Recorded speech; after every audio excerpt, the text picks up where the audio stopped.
Hello, everybody, and thank you so much for joining me for another episode of Innerviews, where we look at the stories of the people who are creating their own income in South Africa. And today I'm very excited to be chatting with Jenni. Jenni, please will you tell us a little bit more about what you do and why you do it? Hi everybody. Thanks for joining us. So I'm Jenni Robinson. I'm a performance monitoring specialist, which is usually something I have to explain to people. So a performance monitoring specialist is someone who puts in place systems that allow aid organizations to quantify the results of their activities. So for example, when UNICEF says we've assisted this number of orphans, there is a system that lies behind those numbers, and that data is auditable data. So you have to collect it in a certain way. You need to be able to demonstrate what that assistance was, and you need to demonstrate a level of assistance before you can consider a child to have been assisted. So that's what I do. And how did I get involved in that? Well, I'm a database developer by profession. So that's where I started, and I started developing the database systems for those type of programs. And now I'm involved in the entire gamut of monitoring and evaluation. That's super interesting because I've always wondered, when these organizations say we've helped this many people, what does help really mean? You know, um, Yeah. and So and are those numbers ever inflated? oh, yes, they are inflated occasionally. So the way that aid works generally is that you get a contract, or an organization gets a contract to do something, and they commit to doing certain things. For example, assisting X number of orphans. And for example, to count an orphan as assisted, you need to do a number of things. There are probably 6 criteria, but you might have to assist them with education for a year. You might have to feed them daily for a year. You might have to provide psychosocial services or extramural activities, or depending on what type of program it is, there are criteria that you have to demonstrate you meet. So, and that's how it works. When we say we've assisted someone, we need to demonstrate that we have met all the criteria that are put in place by the donor organization to say that you have assisted that person. And how do you collect that data? It's very varied across different programs, and depending on the type of technical environment that the country has. So, for example, some of us in South Africa, we can collect data quite nicely electronically. But in some places like Afghanistan, you don't have the infrastructure to support electronic data collection. And then largely it's paper based. You're using photographs with dates and GPS coordinates as evidence. So it varies very, very enormously from one type of activity to another. Wow, it sounds like you've got your job cut out for you. Well, especially at the moment where you can't be meeting people and nobody's able to get together, everything's dependent on being able to send the documents through. And so it is challenging at the moment. And how has COVID-19 affected World Aid? I think that aid has largely continued as best it can. A lot of the expats are working remotely. So I've continued to work remotely the whole of COVID. I would guess that for some activities, for example, training activities or advocacy type work where you're doing governance and advocacy work, that has largely been impacted because people can't get together or haven't been able to get together and plan and hold events and those kind of things. So I would say that aid has probably been impacted enormously by the COVID event. On the other hand, the work has to continue. So while projects were closed when they had to be closed, they have all started up again, and everybody is operating under strict COVID guidelines. And my work certainly has continued the whole of COVID. So I haven't battled at all with work during COVID, for which I'm most grateful. Mm-hmm. Yeah. That's very interesting because a lot of people have been financially impacted by COVID, and it's very interesting that somebody who's working in the aid and development space has had consistent income during this time. So, how did you get into this field in the first place? Okay, so I qualified as a database developer in about 2000. And I got my first job in development because I was the only female smoker who'd applied for a job. My chief of party was looking for a female smoker to smoke with during lunchtime, an English female smoker. And so I met the criteria and got the job.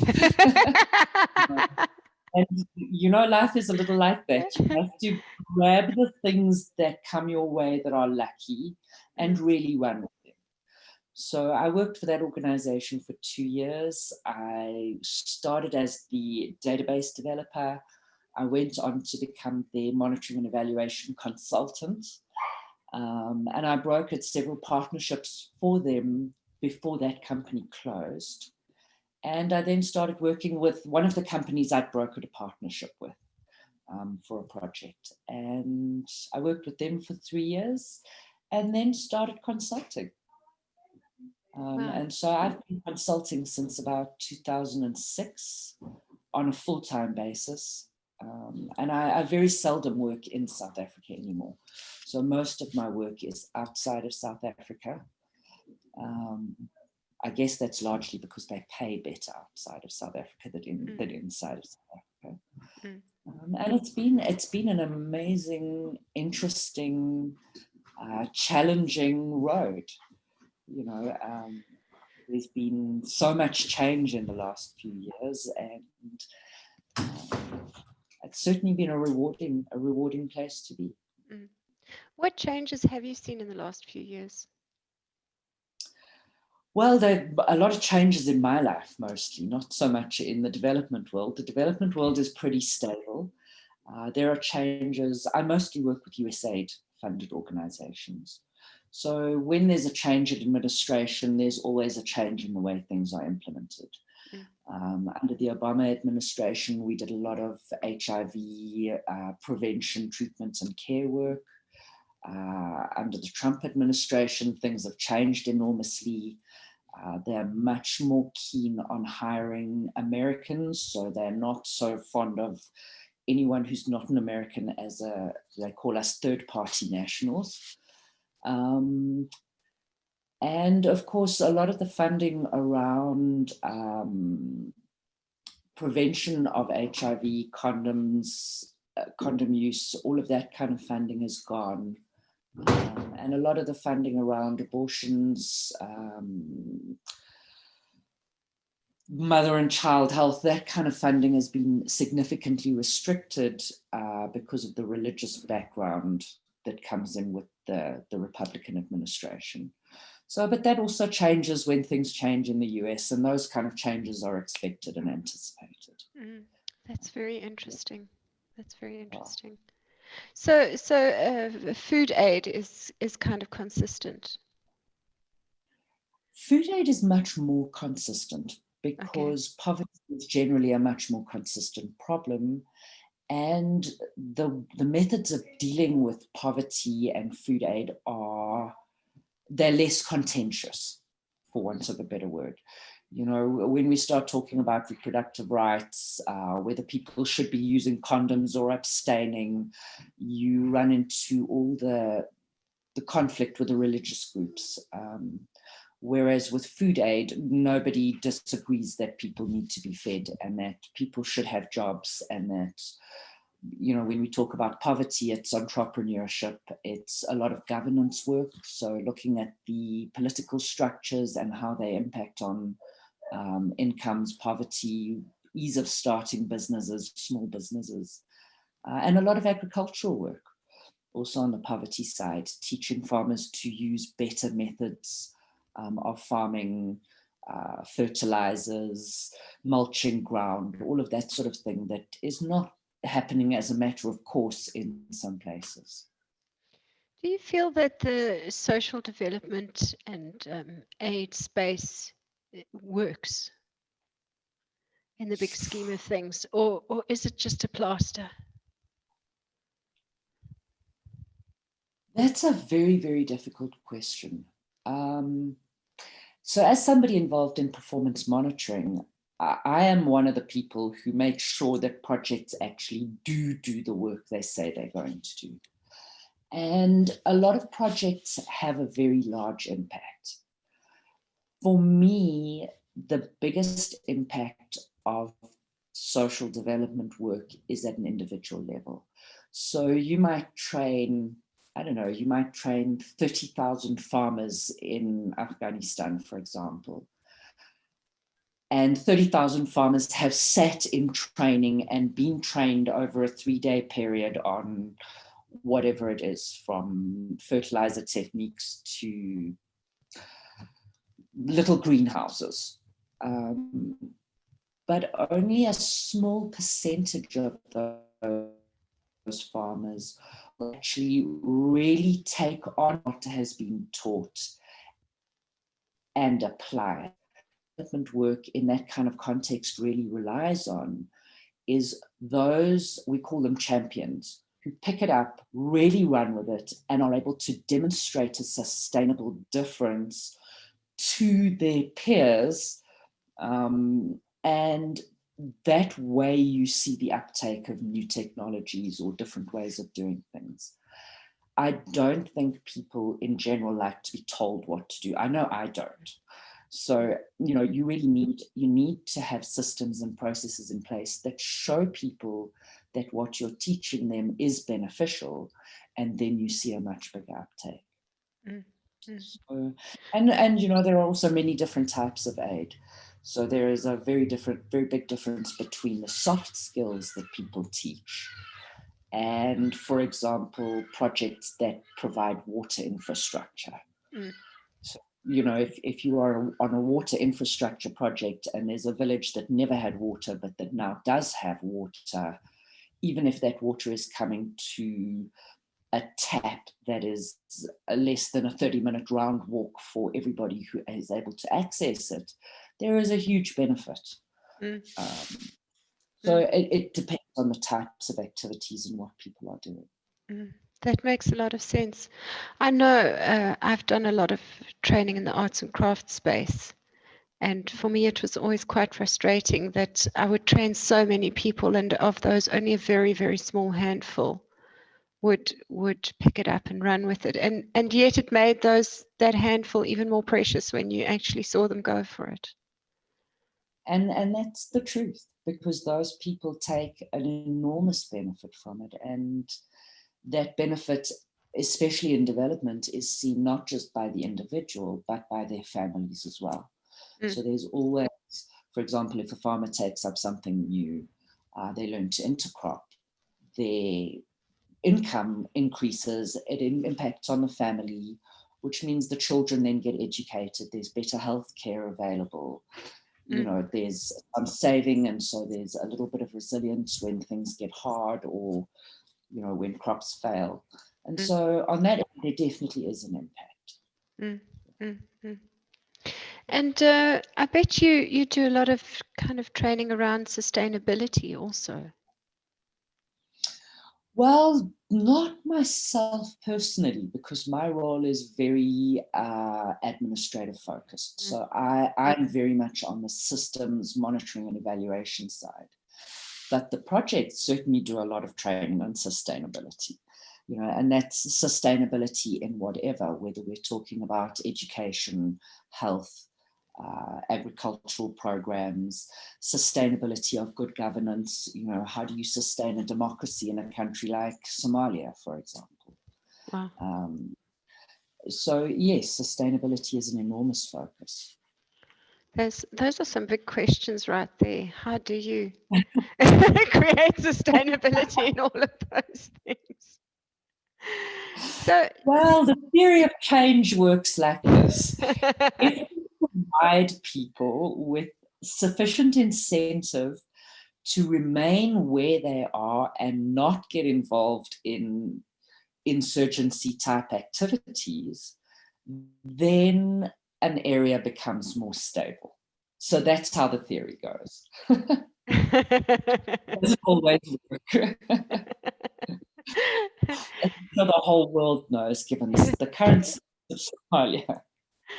So, what are the biggest challenges that you face in your work? Wow. In my work, some of the biggest challenges are capacity challenges. So there is not a lot of capacity around monitoring and evaluation generally, particularly in the third world countries. And also, performance monitoring is kind of an administrative heavy task. It is admin. We're collecting paper, filing paper, and generating reports for donors. And so it is administrative heavy, and people don't, we all resist admin. And then, of course, there are standards for the systems that need to be put into place, and there's not a lot of knowledge around those standards. And while that's not a problem 80% of the time for an activity, when there is an audit on their data, it becomes a significant issue. And then you're looking at data and you don't know whether the data is good. Can you make decisions on it? We all know what happens when we make decisions based on poor quality information. You end up with shitty decision making. Yes. So all of those things are the things we're looking at in monitoring and evaluation. How do you collect? How do you maintain quality?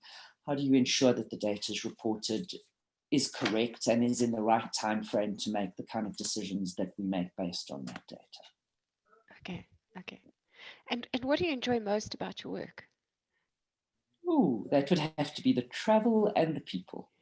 So one of the best things about my work is that I get to travel a lot. I probably do 3 to 4 countries a year. Okay. And I see places that most people don't ever get to see. So, southern Afghanistan, Kandahar.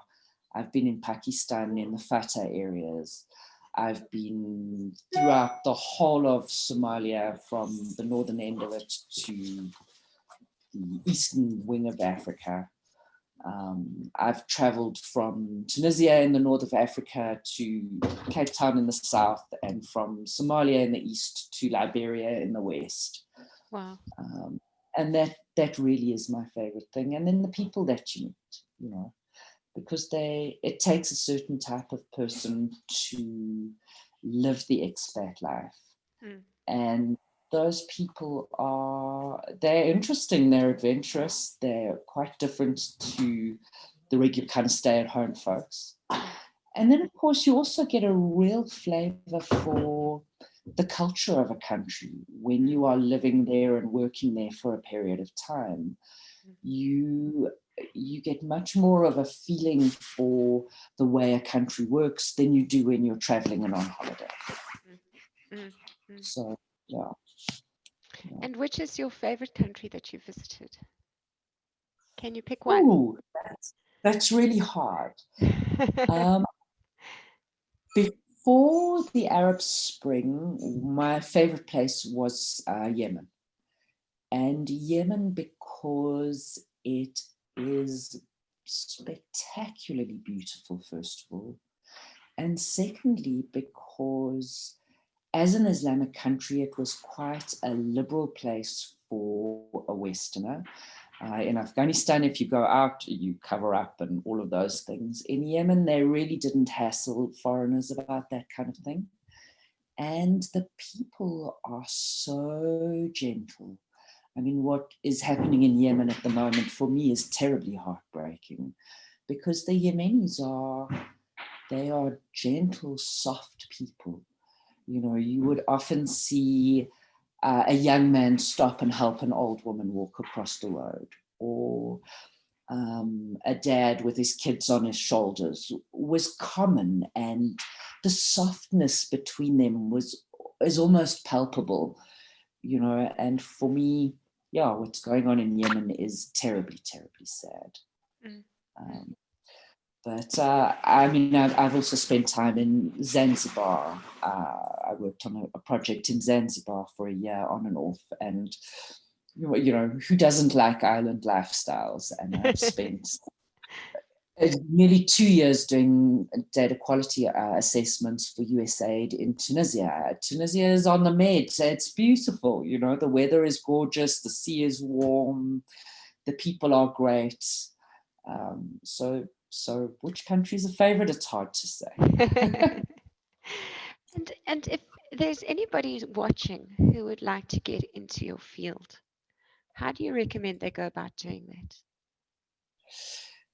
It's not generally an easy field to get into. Mostly organizations would like you to have an undergraduate degree in something development related. And most of us have master's degrees or PhDs. Most of the folk working in social development at the kind of level I'm working at. I think it would be very difficult to get into this now without a degree. I was very lucky when I did, because I'm not degreed. And I came from a technical side, not an education side, and it has posed limitations to what I do and I'm able to do. So first of all, get yourself a degree. Second of all, put your adventurous panties on and go and look for something exciting. It takes a while to get out there and to get the first position. But once you're in and you've traveled, and the next thing I can tell you is work hard and make your reputation the thing you live by, and you will never battle for work. So those are my words of advice. That's wonderful. Thank you so much. I've found your conversation quite fascinating. So if anybody who is watching would like to get in touch with you, where can they find you? Right, so I'm an independent consultant. I don't have a website and I don't market at all. The best way to find me is on LinkedIn. I'm Jennifer Robinson or Jenni Robinson. I can never remember quite which. And you'll find all my contact details, my phone number and my email address, and all those are on LinkedIn. Okay, what I'll do is when I post this video, I will put your LinkedIn link into the description so that people can easily find it. Super. Thanks very much. Well, thank you so much for chatting with us today. That was super interesting. And I wish you every success in what you're doing. Fantastic. Thanks a million. And you too. I'm fascinated by your YouTube channel and I hope it goes really, really well. Thank you.